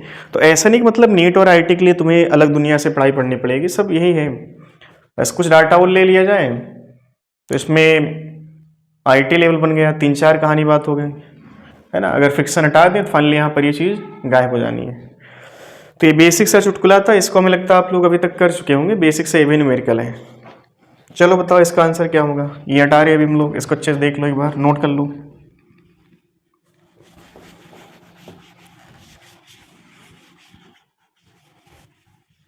चलिए इसका आंसर आप मैच करवाइएगा। अब इसमें देखो इनिशियल काइनेटिक एनर्जी सिस्टम के पास है कितना, इनिशियल सिस्टम के पास काइनेटिक एनर्जी थी 0, और जब आप इनको रिलीज करोगे तो जो M2 ब्लॉक है नीचे जाएगा, मतलब कि स्प्रिंग को कंप्रेस करेगा। कब तक कंप्रेस करेगा, कब तक कंप्रेस करेगा, जब तक इसके पास काइनेटिक एनर्जी फिर से 0 ना हो जाए। बस एक बात तुमको यहाँ पर फिर से लिखनी है, लॉस इन पोटेंशियल एनर्जी बराबर गेन इन एनर्जी, ठीक है। तो लॉस किसके पास है, देखो ये M2 ब्लॉक नीचे जाएगा, नीचे कितना गया मान लेते हैं x, ठीक है, नीचे कितना गया x, ये ब्लॉक M1 कितना ऊपर जाएगा x, और M2 ब्लॉक जितना नीचे जाएगा उतना ही स्प्रिंग में कंप्रेशन होगा, और जब भी स्प्रिंग कंप्रेस हो या इलोंगेट हो, दोनों कंडीशन में एनर्जी स्टोर करती है। कितना स्टोर करेगी, हाफ के एक्स स्क्वायर। तो बस क्या है, एक कहानी तुमको लिखनी थी, लॉस किसके पास है बोलो, M2 ब्लॉक के पास है ना, तो लॉस मतलब कितना होगा M2G इंटू H, ये तो लॉस हो गया, ठीक है, बराबर गेन किसके पास है, देखो M1 के पास कितना है, M1G इंटू H, और गेन किसके पास है, स्प्रिंग के पास कितना होगा, हाफ के एक्स स्क्वायर, ठीक है। बात अलग, जो x है वो h के बराबर होगा, ठीक है, x h के इक्वल होगा। चलो यहाँ पे डाटा रख लो, देखो ये वाली चीज़ साइड लाओ, तो ये बन जाएगा M2G into x minus M1G into x बराबर में हाफ के एक्स स्क्वायर। इसमें क्या कर सकते हैं हम, कलाकारी, देखो Gx कॉमन ले लो, अंदर क्या बचेगा M2 माइनस का M1, ठीक है, बराबर में क्या लिखें, देखो हाफ के एक्स स्क्वायर, एक x दोनों साइड से कैंसिल आउट हो जाएगा, ठीक है। बताओ x का मान कितना आएगा, x का वैल्यू आएगा यहाँ पे 2G M2 माइनस M1, और बाई में क्या लिखें बोलो k, ठीक है, रूट में नहीं आएगा, बस इतना बचेगा। ये हो गया maximum compression in the spring. ठीक है, अब ये सब देखो बस एक ही बात पर बेस है कि तुम्हें लॉस ढूंढना आता है, गेन ढूंढना आता है। बस करना क्या है, लॉस बराबर गेन लिख लेना। ठीक है, इसको छाप लो जल्दी से।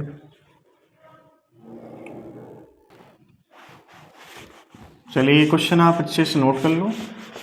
एक छोटा सा चुटकुला आपको दे रहे हैं, इसका आंसर आप जल्दी से बताओ। ठीक है, बेसिक सा चुटकुला है कि जैसे मान लो कि फिक्स सरफेस है और इससे एक स्प्रिंग हमने अटैच किया है और इस स्प्रिंग को एक पुली की हेल्प से, मासलेस पुली है, ठीक है, और ऐसे यहाँ पर एक धागा और इस साइड एक ब्लॉक, एम मास का एक ब्लॉक है। ठीक है, एम मास का एक ब्लॉक है। स्प्रिंग कांस्टेंट यहाँ पर क्या है। क्वेश्चन है कि अगर हम ब्लॉक को सडनली रिलीज करें, ठीक है, हालांकि सडनली वर्ड यूज ना करें तब भी समझ जाना कि यहाँ पे ऑफ कंजर्वेशन ऑफ एनर्जी की बात करके आंसर तुमको लाना है। Block release to find out maximum elongation in the spring. ये जो स्प्रिंग है ना, एक मिनट, ये जो स्प्रिंग है इसमें तुम्हें फाइंड आउट करना मैक्सिमम इलोंगेशन। ठीक है, मैक्सिमम इलोंगेशन क्वेश्चन ये है। चलो तुम्हारे पास समय 1 मिनट का है, स्क्रीन पॉज करो। इसमें थोड़ा सा तुमको हेल्प लेनी है न्यूटन्स लॉ ऑफ मोशन की, थोड़ी हेल्प लेनी है न्यूटन्स लॉ ऑफ मोशन की। चलो आंसर मैच करवाना। देखो अगर हम स्प्रिंग को y नीचे खींचेंगे या स्प्रिंग हम मान लेते हैं कि x इलोंगेट हुई, स्प्रिंग में जो इलोंगेशन है x है। अगर स्प्रिंग x नीचे गई तो फाइनली जो पुली है ना, इस पुली में भी कितना मूवमेंट होगा नीचे की तरफ, x। ठीक है, इस पुली में कितना मूवमेंट होगा नीचे x, और अगर पुली नीचे x गई तो धागा इस साइड से x, इस साइड से x, मतलब ओवरऑल धागा कितना छूटेगा 2x, और जितना धागा छूटेगा उतना ही ब्लॉक नीचे जाएगा। मतलब ओवरऑल अगर हम बात करें कि ब्लॉक नीचे कितना जाएगा तो h बराबर लिखोगे तुम ये 2x लिखोगे। बस करना क्या था, इसमें तुमको लिखना है loss in potential energy of block बराबर gain in potential energy stored in the spring. बस एक लाइन तुमको लिखनी है। बस यहाँ पे देखो तुम्हें हल्का सा न्यूटन्स लॉ ऑफ मोशन की हेल्प लेनी है कि अगर तुमने स्प्रिंग में मान लिया कि अधिकतम इलोंगेशन x है तो ये पुली नीचे कितना जाएगी x। अगर पुली नीचे x गई तो धागा कितना छूटेगा दोनों साइड से 2x, और जितना धागा छूटेगा उतना ही ब्लॉक नीचे जाएगा। ठीक है, ब्लॉक नीचे कितना गया 2x। बस क्या करना तुमको, लॉस इन पोटेंशियल एनर्जी बराबर energy stored in the spring. ठीक है, अब h बराबर देखो क्या लिखोगे तुम, h बराबर लिखना तुम्हें 2x। क्या हो जाएगा आंसर, देखो हाफ के एक्स स्क्वायर, एक x ने x को मार दिया, x का वैल्यू देखो क्या आ जाएगा 4mg/k। ये एक छोटा सा चुटकुला था। अब जिन बच्चों का आंसर मैच कर गया है उसको छाप ले जल्दी से। ठीक है, चलो नोट करो इसको जल्दी से। ये क्वेश्चन बड़ा प्यारा है और इसमें तुम्हें थोड़ा सा ज़्यादा कैलकुलेशन करना पड़ेगा, ज़्यादा दिमाग लगाना पड़ेगा। क्वेश्चन की लैंग्वेज काफ़ी बड़ी थी तुमने यहाँ पर, बाकी तो चीज़ें हमने फिगर में बना दी हैं, बाकी आपको हम ओरली समझा दे रहे हैं क्वेश्चन है क्या। आखिरी में जो क्वेश्चन पूछा गया, find out velocity of block when it breaks off the plane. बाकी इससे पहले क्या हुआ होगा, ये जो धागा है देखो यहाँ पे रस्सी है, ये पूरी रस्सी है और ये स्प्रिंग है। ठीक है, यहाँ पर स्प्रिंग इससे अटैच है। ठीक है, स्प्रिंग इससे अच्छी तरीके से अटैच है। क्वेश्चन है जब ये धागा ये वाला तोड़ा जाएगा, जैसे मान लो तुमने इसको किसी आग के द्वारा इसको आपने जला दिया। ठीक है, जैसे अभी ये पूरा सिस्टम किस में है, इक्विलिब्रियम में। ठीक है, सिस्टम के पास अभी इस कंडीशन में कोई भी एनर्जी नहीं है। जैसे इसको हम ब्रेक करेंगे ये वाला धागा, तो ये वाला ब्लॉक आगे खिसकना शुरू करेगा। ठीक है, ये वाला ब्लॉक आगे खिसकेगा और ये ब्लॉक नीचे जाएगा। ये ब्लॉक जब सरफेस से यहाँ पर कहीं देखो ये वाला पॉइंट है, अब ये जाएगा दौड़ते हुए, यहाँ से सरफेस छोड़ेगा। टेबल तो यहाँ तक है, अब इसके बाद ये सरफेस छोड़ेगा तो जब ब्लॉक यहाँ तक पहुँचा, मतलब जस्ट ये इस सरफेस से फ्री होने वाला है, इस सरफेस से बाहर निकलने वाला है, तब इसकी वेलोसिटी कितना है। ठीक है, तो ये क्वेश्चन है कि यहाँ पर ये धागा तोड़ा गया, तोड़ने के बाद ये ब्लॉक आगे मूव करेगा, बट स्प्रिंग इससे क्या अटैच है, स्प्रिंग यहाँ पर still connected, still remains connected. ठीक है, ये जो स्प्रिंग है अभी इससे कनेक्टेड है। तो तुम्हें ये बताना है कि जब ब्लॉक मूव करते करते यहाँ पर पहुँचेगा तब इसकी रफ्तार कितनी है। एक बढ़िया क्वेश्चन, बड़ा प्यारा क्वेश्चन कह सकते हैं इसको। बस जिन बच्चों को समझ में आ गया तो बहुत अच्छा क्वेश्चन कह सकते हैं। बाकी समझ में तो आना तय है, ऐसा नहीं समझ में नहीं आएगा आपको। तो आप स्क्रीन पॉज कर लो, एक बार इसको एक बार ट्राई करो। ठीक है, ट्राई करके एक बार बताना कि आंसर क्या आ रहा तुम्हारा। ठीक है, चलो देखो अब फिगर हम बनाते हैं। देखो ये t बराबर 0 पर ब्लॉक यहाँ पर था, ये वाला ब्लॉक t बराबर 0 पर यहाँ पर कहीं था। ठीक है, बस एक लाइन तुमको लिखनी है कि ब्लॉक नीचे जाएगा तो इसकी पोटेंशियल एनर्जी घटेगी, जो लॉस इन पोटेंशियल एनर्जी होगा वो किस में कन्वर्ट होगा, गेन इन काइनेटिक एनर्जी, और साथ में जो स्प्रिंग एक्सपेंड होगी इसमें जो एनर्जी स्टोर्ड होगी वो। ठीक है, ये सरफेस स्मूथ है, ये सरफेस कैसा है, स्मूथ है। अच्छा, एक क्वेश्चन आप नोट कर लो, तो हम ये चीज हटा दे रहे हैं यहाँ से। चलिए अब इसको समझते हैं अच्छे से।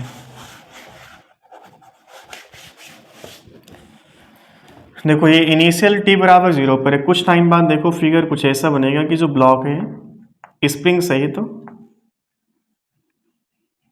यहाँ पर कहीं पहुँचा होगा। ठीक है, स्प्रिंग के साथ ये ब्लॉक यहाँ पर कहीं पहुँचा होगा। ठीक है, जस्ट ये मतलब सरफेस से फ्री होने वाला है। ठीक है, ये एंगल मान लिया जाए थीटा है, ये एंगल थीटा है। ठीक है, स्प्रिंग कांस्टेंट यहाँ पर k दिया है, और k का वैल्यू यहाँ पर क्वेश्चन में हमने मान लिया, k का जो मान है वो मान लिया जाए 5 mg/L0, ऐसे मान लिया जाए कि k का मान ऐसे कुछ हमको गिवन है। ठीक है, तुम डाटा पर चर्चा नहीं करो, तुम इस क्वेश्चन के मैकेनिज्म पर चर्चा करो, इसके कॉन्सेप्ट पर चर्चा करो कि क्वेश्चन कितना प्यारा है।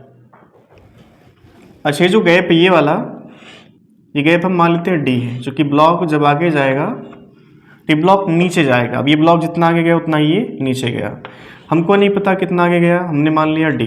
ठीक है, तो ये ब्लॉक कितना आगे गया d, ये नीचे कितना जाएगा d जाएगा। ठीक है, और d बराबर इसे हम लिख लेते हैं। ठीक है, अच्छा इस ओरिएंटेशन पर ये जो ब्लॉक है स्प्रिंग से अटैच था, इसमें कितना है L0। अब देखो स्प्रिंग में कुछ इलोंगेशन आया होगा, कितना आया होगा x, तो हमने मान लिया अब जो टोटल लेंथ हो गई स्प्रिंग की that is L0 plus into x, ये बन गई होगी। ठीक है, अच्छा d L0 प्लस एक्स का रिलेशन हम खोज सकते हैं पाइथागोरस से। देखो थीटा हमको गिवन है, थीटा हमको मान लेते हैं गिवन है फॉर एग्जांपल। चलो अब ये बताओ कि जो d और L0 का रिलेशन आएगा क्या आएगा, साइन थीटा कॉस थीटा आएगा या टेन थीटा आएगा। तो टेन थीटा बराबर क्या लिखना बोलो, परपेंडिकुलर बाई बेस। बेस कितना है देखो यहाँ पे L0 है। ठीक है, परपेंडिकुलर बाई बेस, तो d इक्वल टू क्या मिला L0 टेन थीटा। d हमें खोजना ही पड़ेगा, क्योंकि d अगर नहीं कैलकुलेट कर पाओगे तो फाइनली जो ब्लॉक है कितना नीचे जाएगा हमको इसके बारे में आइडिया नहीं होगा। ठीक है, ये d हमने ऐसे कैलकुलेट कर लिया।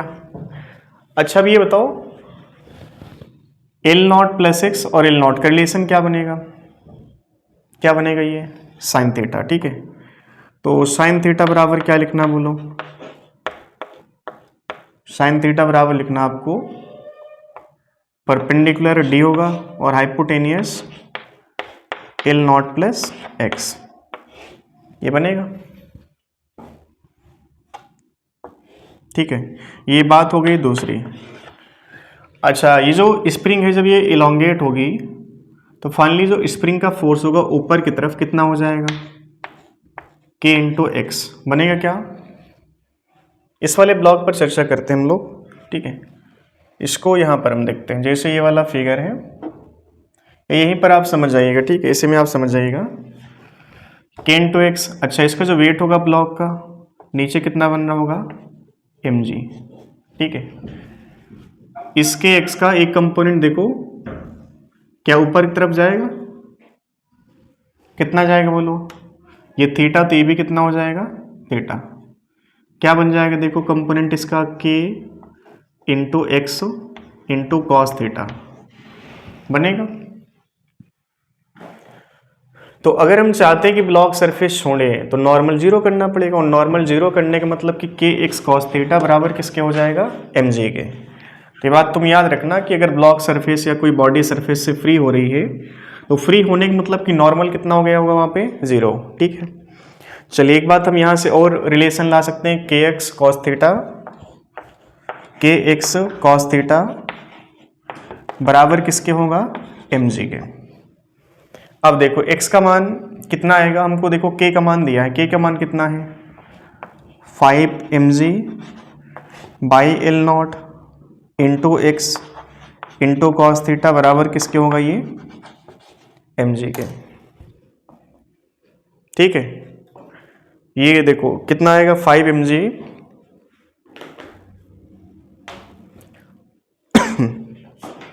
ये चीज यहां तक नोट करो, 5 mg एक्स कॉस थीटा।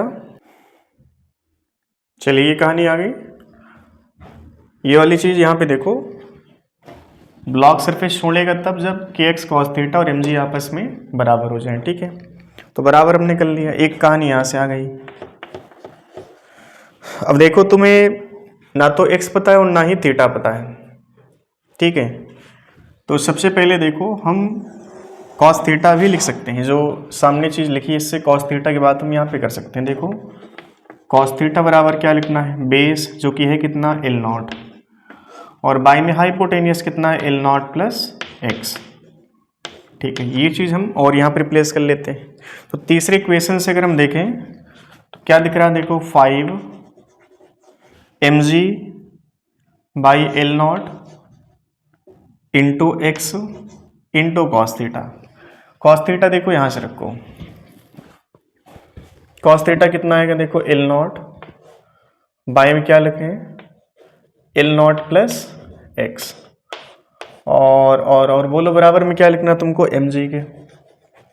तीसरी इक्वेशन से हम बात कर रहे हैं यहाँ पे। ठीक है, देखो इसमें से कुछ चीज खत्म हो सकती है, एल नॉट ऊपर नीचे खत्म, अच्छा एक्स यहाँ पे नहीं खत्म होगा, एम जी भले ही खत्म हो जाए यहाँ पे। तो देखो लेफ्ट हैंड साइड हमारे पास क्या बचेगा 5x बाई में एल नॉट प्लस एक्स बराबर में 1 बनेगा।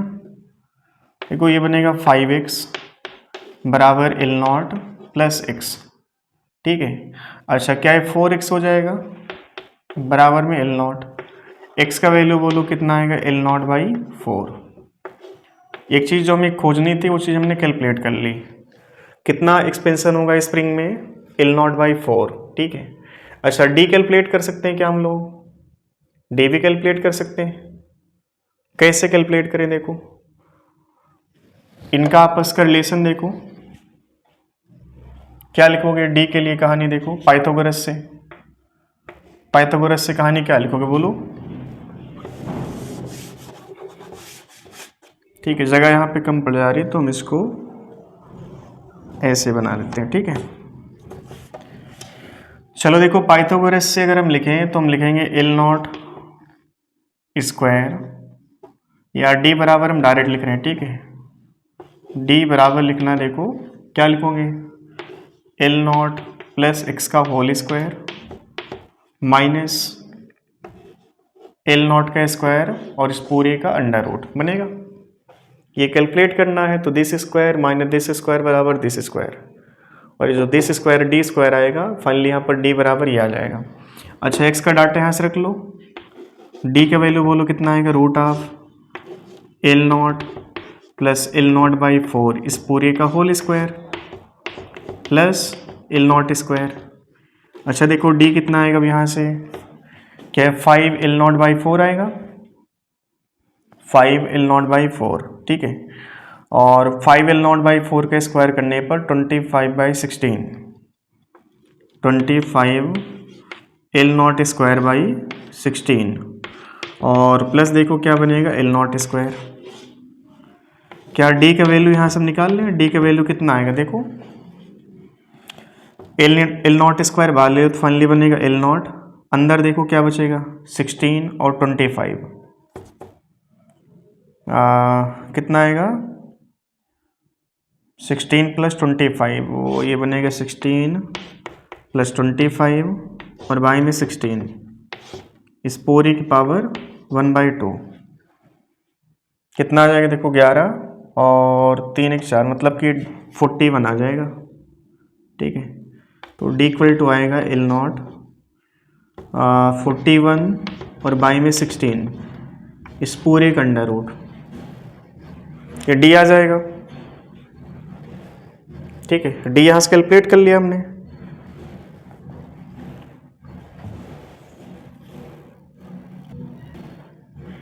चलिए d का मान देखो यहाँ से ये आएगा, एक बार चेक कर लेते हम लोग ने कैलकुलेशन सही किया है। 5x, x का वैल्यू L0/4, ये सही है, माइनस L0²। अच्छा यहाँ पर थोड़ा सा देखो, यहाँ पर ये चीज़ थोड़ा सा चेंज करनी है, अलग यहाँ पर हम लोगों ने सही लिखा था, है ना, यहाँ पर भी माइनस चलेगा ये।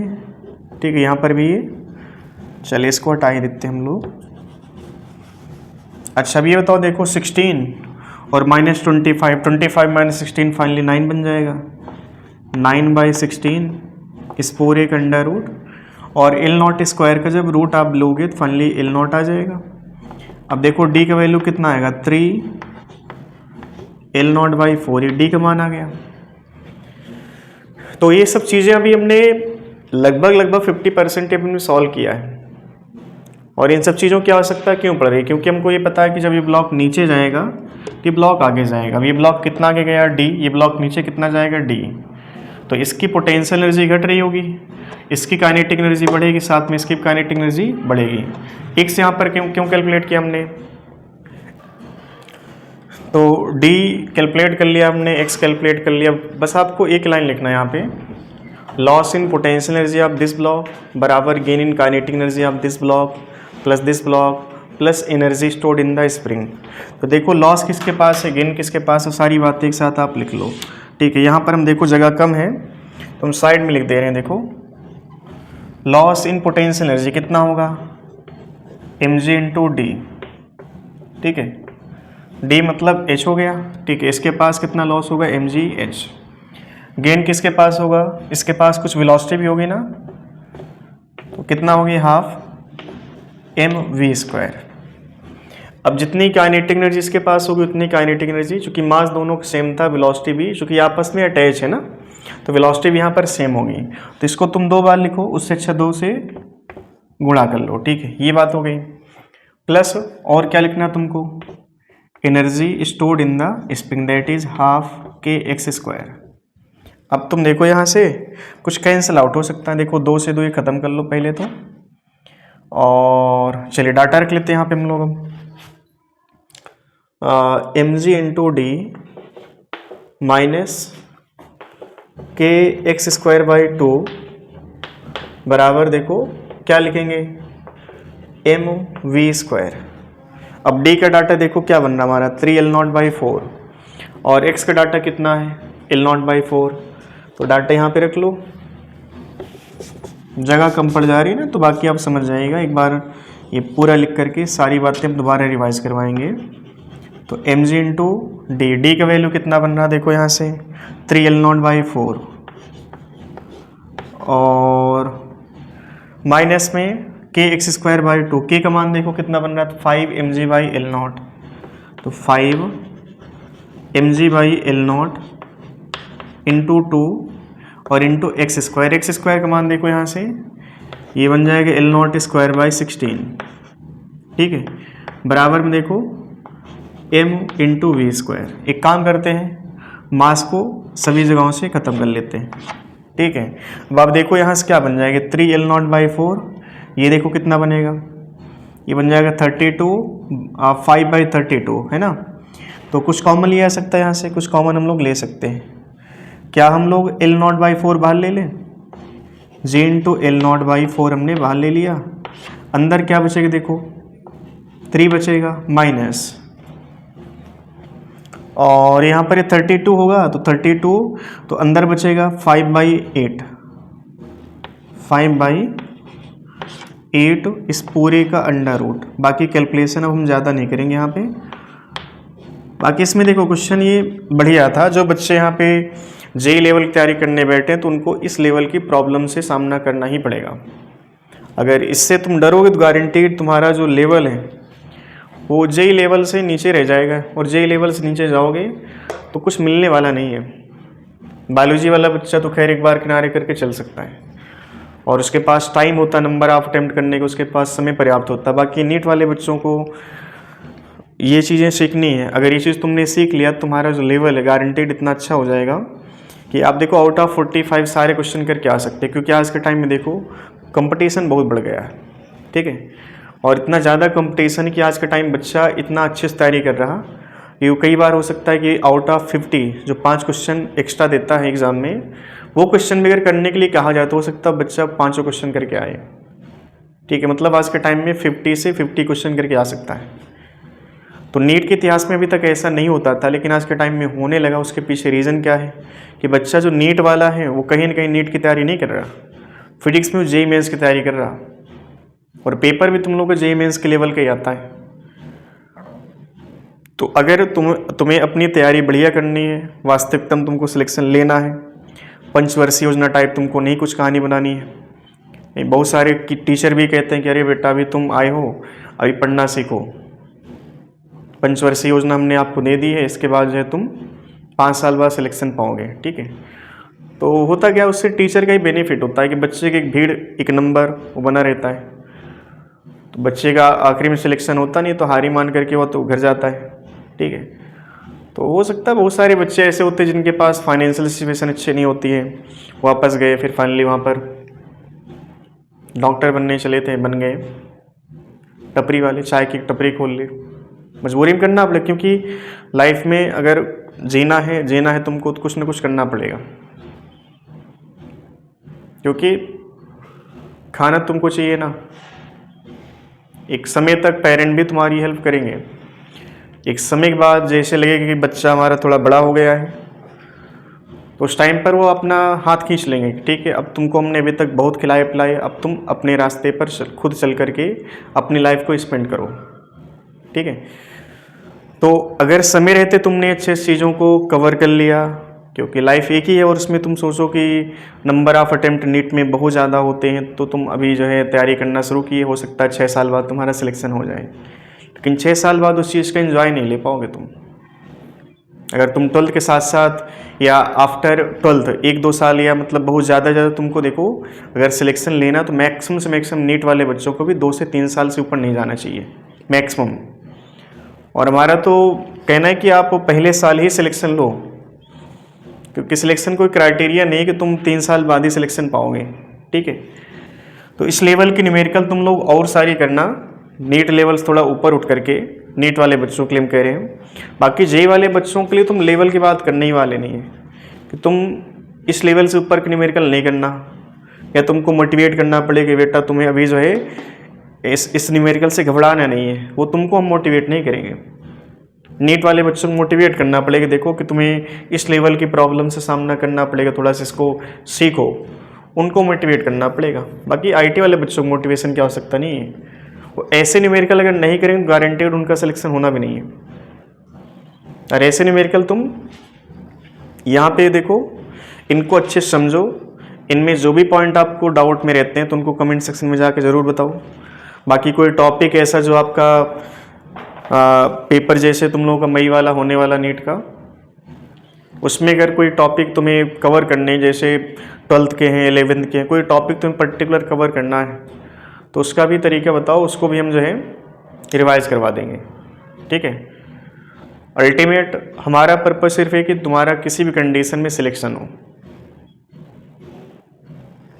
ये चैप्टर सबसे बेहतरीन होता है। वर्क एनर्जी पावर की बात करें तो ये पूरे फिजिक्स की बैकबोन कही जाती है। स्टार्टिंग में हमने शुरू करने से पहले बात हमने बोली थी, ये चैप्टर क्या होता है, बैकबोन ऑफ फिजिक्स कहा जाता है इसको। ऐसा कोई चैप्टर नहीं है, न्यूटन्स लॉ ऑफ मोशन की बात करें, वर्क एनर्जी पावर की बात करें, 2 चैप्टर ऐसे होते हैं जिनका यूज़ पूरे फिजिक्स में कहीं ना कहीं होना है, ठीक है। तो अच्छे से पढ़ाई करिए, और कहीं पर भी ज़रा से भी डाउट होता है तो उसको कमेंट सेक्शन में जाके ज़रूर बताएं कि सर ये चीज़ हमको भी थोड़ा सा कम आई समझ में, या हमारे पास कुछ डाउट है उनको हम कैसे क्लियर करें। तो उसके लिए व्हाट्सएप नंबर हमने दे रखा है उसमें, उस पर जा कर के तुम अपने क्वेश्चन को व्हाट्सएप कर सकते हो, ठीक है। उनका हम डायरेक्ट आपको सलूशन भेजेंगे, ठीक है। चलिए आज के लिए इतना ही रखते हैं। और ये चैप्टर हम लोगों की तरफ से अभी के लिए फ़िलहाल मतलब कह सकते हैं चैप्टर का जो नाम था वर्क एनर्जी पावर ख़त्म हो चुका है। बाकी चैप्टर के जो कॉन्सेप्ट है वो ख़त्म नहीं हुए, अगले चैप्टर में हम लोग उस चीज़ को कंटिन्यू रखेंगे, ठीक है। तो वर्क एनर्जी पावर चैप्टर ख़त्म हो गया, बट इसके कॉन्सेप्ट अभी ख़त्म नहीं हुए हैं। तो चलिए इस चीज़ को हम लोग यहीं तक रखते हैं। Thank you. चैनल को सब्सक्राइब करें, शेयर करें।